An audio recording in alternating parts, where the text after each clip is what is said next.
इनसे करते हैं प्यार, ओ सब इनसे करते हैं प्यार।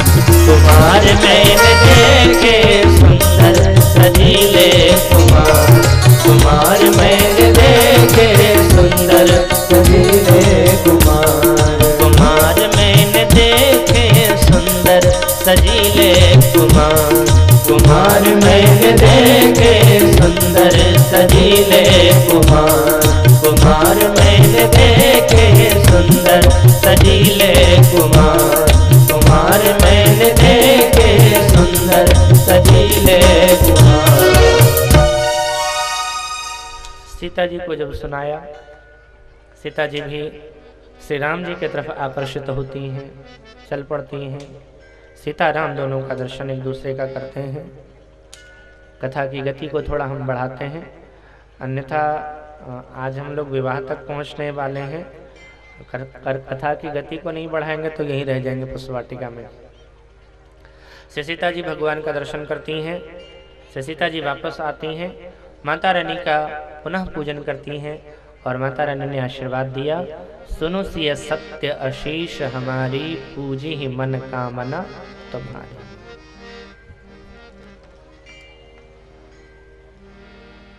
श्री सीता जी ने कहा, आपने आशीर्वाद दे दिया, क्या सोचते मैं मान जाऊंगी? नहीं महारानी, हमें पता है जब तक शिव का ये धनुष टूटेगा नहीं तब तक सीता राम का वर्ण नहीं कर सकती है, सीता राम की नहीं हो सकती है। इसलिए अपने पति देव से कहिए कि धनुष तोड़वा दें। तो पार्वती ने भगवान शिव से कहा, सरकार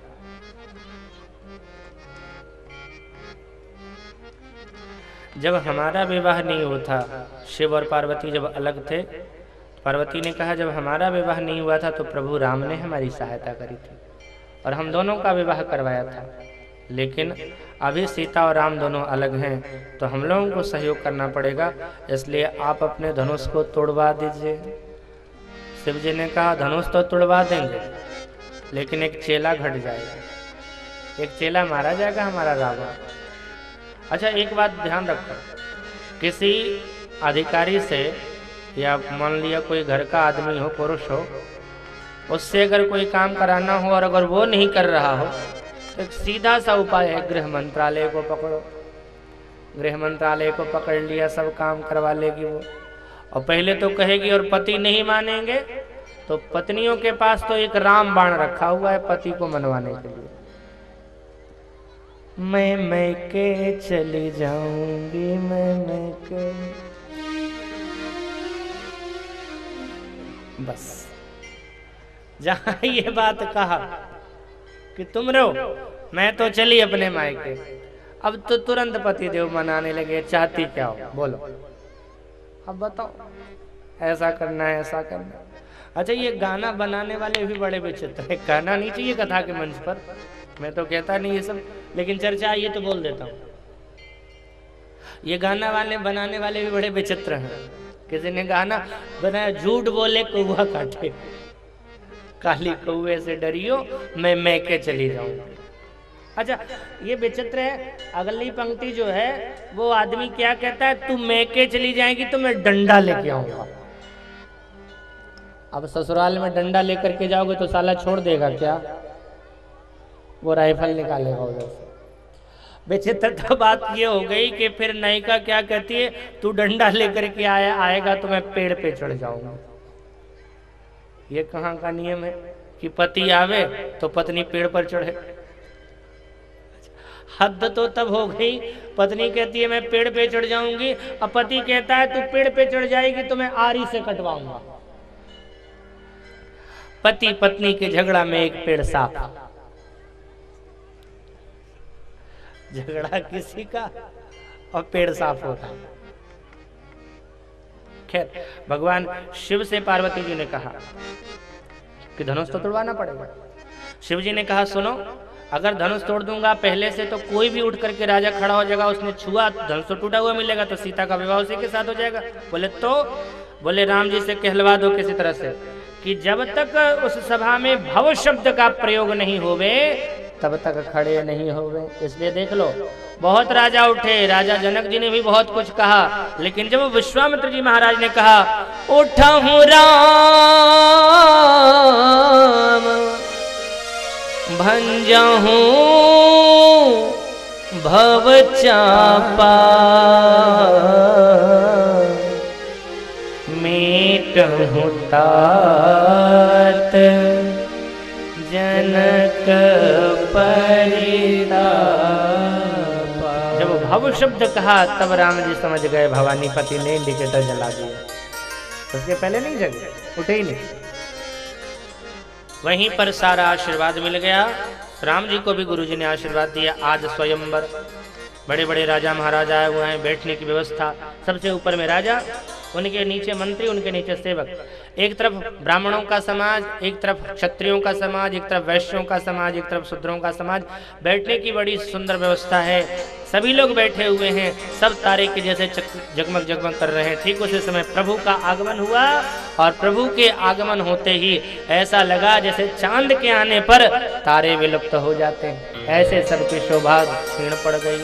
सबसे एक ऊंचा मंच था, उस पर गुरु के साथ, विश्वामित्र जी के साथ राम लक्ष्मण को बिठाया गया। राम लक्ष्मण बैठ गए। सब मंचन ते मंच एक सुंदर विशद विशाल, मुनि समेत दहु बंधुतः बैठा रे महिपाल। राजा जनक ने बंदीजनों की आदेश दिया। बंदीजनों ने घोषणा करी, नृप भुज बल विधु शिव धनुराहु, नृप भुज बल विधु शिव धनुराहु,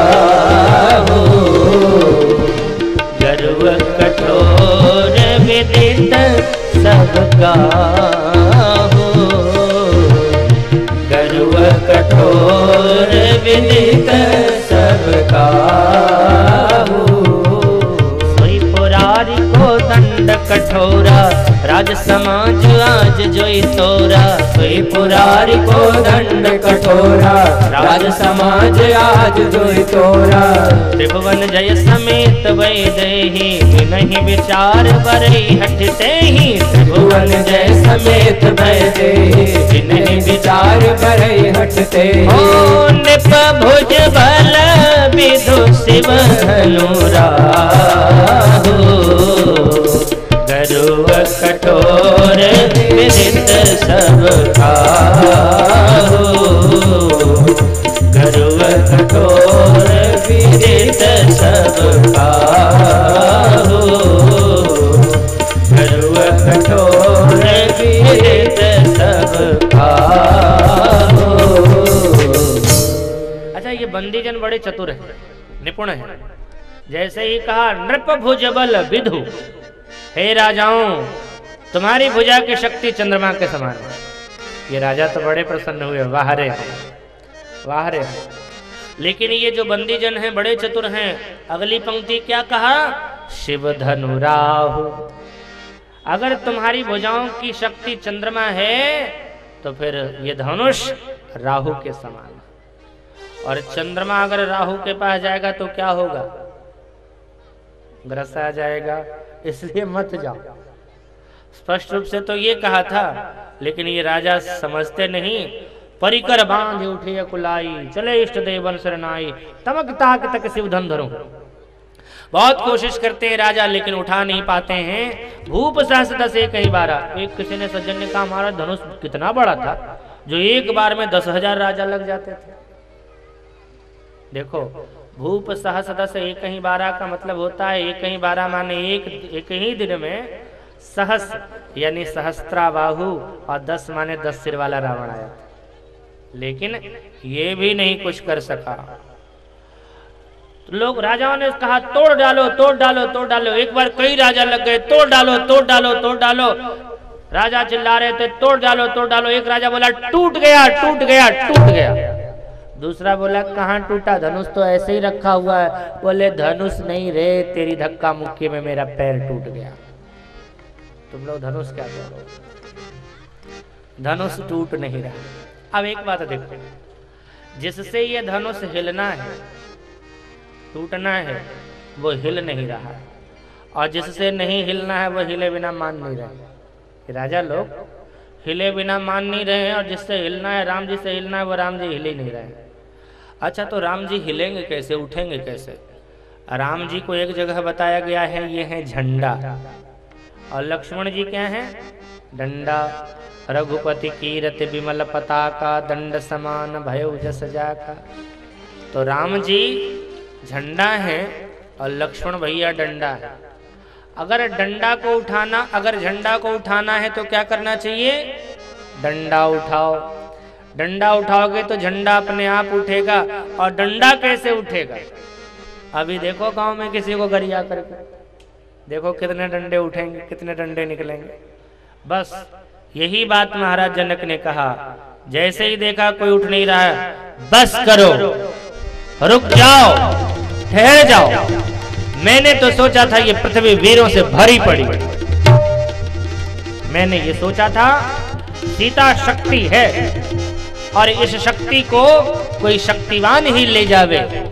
मैंने सोचा था कि शक्ति मुझे प्राप्त हुई है तो इस शक्ति का शक्तिवान वर्ण करे और शक्तिवान अपनी शक्ति का परिचय दे। और परिचय देने के लिए मैंने इस धनुष यज्ञ को रचा था। लेकिन आज मुझे पता चला इस संसार में कोई शक्तिवान नहीं। देखो महाराज जनक ने किया था तो अच्छा ही किया था ना। सीता जी के रूप में शक्ति मिली इनको, तो शक्ति को शक्तिवान के पास देना है, शक्ति का जो मालिक है। तो शक्तिवान का शक्तिवान अपनी शक्ति का परिचय दे।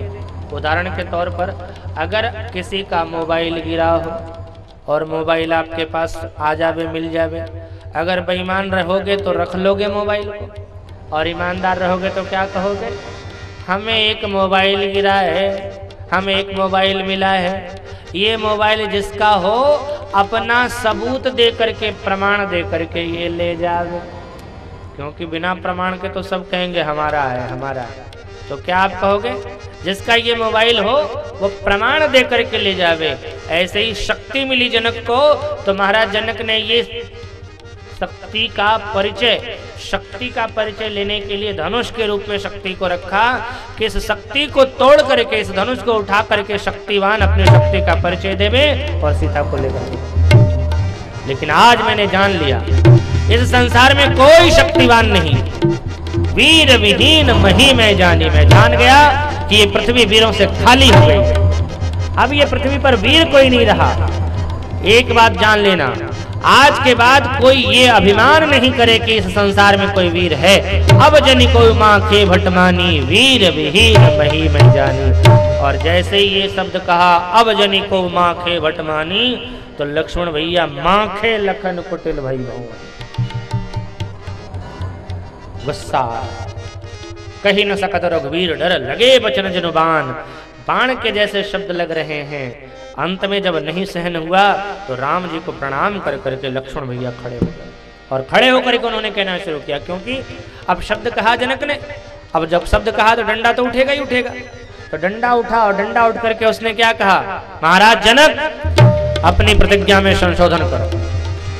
कह दो, प्रतिज्ञा में ये कह दो कि धनुष चाहे जो भी उठावे, जो भी तोड़ देवे, सीता का विवाह श्री राम के साथ हो। अगर तुम ऐसी प्रतिज्ञा करते हो, प्रतिज्ञा में संशोधन करते हो, तो देखो जिस तरह से मतवाला हाथी कमल के नाल को बड़ी आसानी से तोड़ देता है, उसी तरह से मैं इस धनुष को तोड़ दूं। अरे धनुष को क्या, ये धनुष जिस पृथ्वी पर रखी है उस पृथ्वी को भी कच्चे घड़े की भांति तोड़ दूं, छोड़ दूं, करोड़। किसी ने लक्ष्मण जी से कहा धरती फोड़ दोगे तो रहोगे कहाँ? लक्ष्मण जी बोले तुम अपनी चिंता करो, हम धरती पर नहीं रहते, धरती हमारे ऊपर रहती, तुम अपनी चिंता करो।